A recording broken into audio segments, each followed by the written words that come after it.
मराठा आंदोलक मनोज जरांगे पाटील बोलतायत, थेट तिकडे जातोय.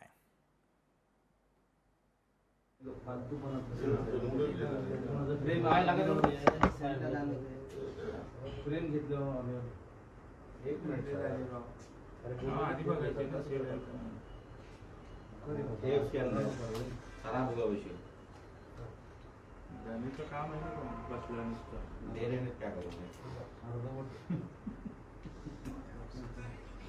माहिती काम करायचं थोडा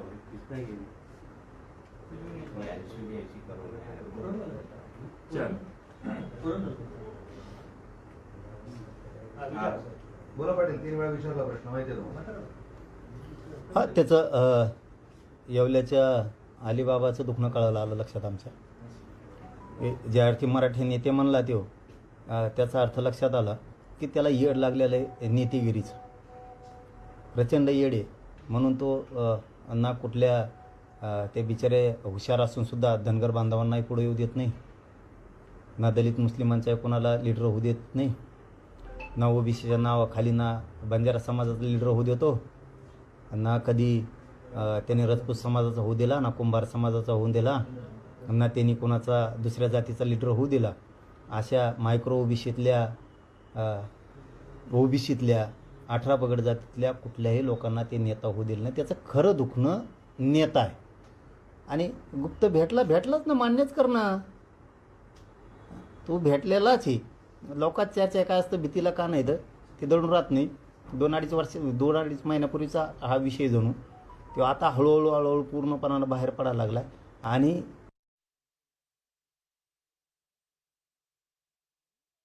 तसं षडयंत्र शिस्ताना दिसायला पण लागलं. कारण नागपूरचा मोर्चा हा काँग्रेसचा आहे,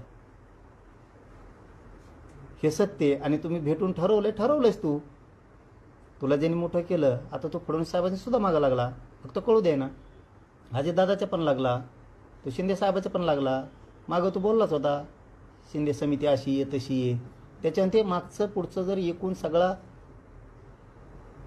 आपण बेरीज केली तर लक्षात येतं की डाव शिजतोय तो खरा आहे. आणि ह्यो सरकारला घातक आहे छगन भुजबळ. आणि मराठा ओबीसी वादाला सुद्धा घातक आहे. ज्या नेत्याला कधी जातीवरती बोलायचं नाही अशा ओबीसीच्या नेत्याला सुद्धा तो जातीवर बोलायला लावायला लागला आहे. फक्त मराठ्यांनी सावध व्हा आणि मराठ्यांबरोबर सरकारने सुद्धा सावध व्हा.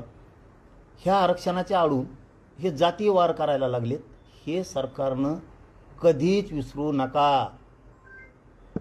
तुमचा अभ्यास किती असा प्रश्न विचारतोय? त्याला माहीत झाला ना मग आपला अभ्यास. बाबा तुला आणखी नाही कळत नाही मग अभ्यास काय कामाचा मग तू सांग.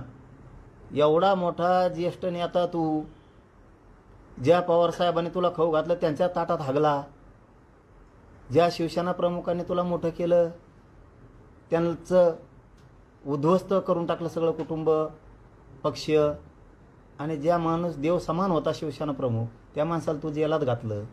आता अजित पवारचं आणि फडणवीस साहेबांचा गेम लावायला लागलास. आणि तुम्हाला अज्ञान समजतो म्हणल्यावर तुझ्या बुद्धीची मला आता क्यू यायला लागली आणि तू किती गेलेलं आहे याच्यावर ध्यानात यायला लागलं.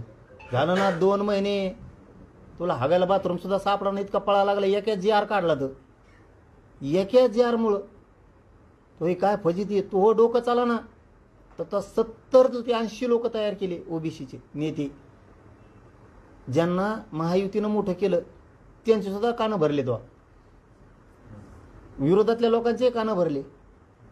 तो अज्ञान कव्हर समजतो.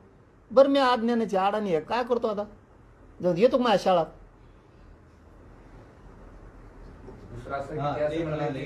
तो मराठ्यांचा नेता कसला, लीडर तर यशवंतराव चव्हाण, शरद पवार, एकनाथ शिंदे, पृथ्वीराज चव्हाण, अजित पवार हे आहेत, अशोक चव्हाण.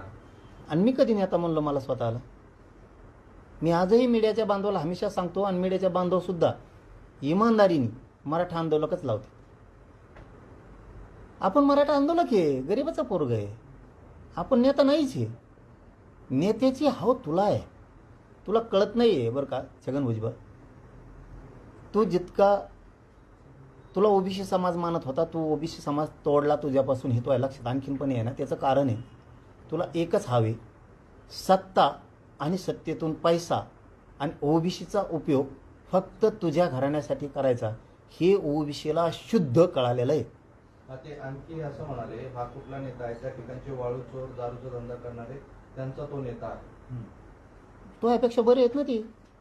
तू जेलात जाऊन आला, ना, तो बोलाव का असे शब्द? अय अलिबाबा, अय जागा होय, तू बधीर झालास यार. हे वय चांगलं नाही. एखाद्या 2 शिरा जर लीक झाल्या ना, कुंकुना हाकशीन, हागायची जागा सोडून.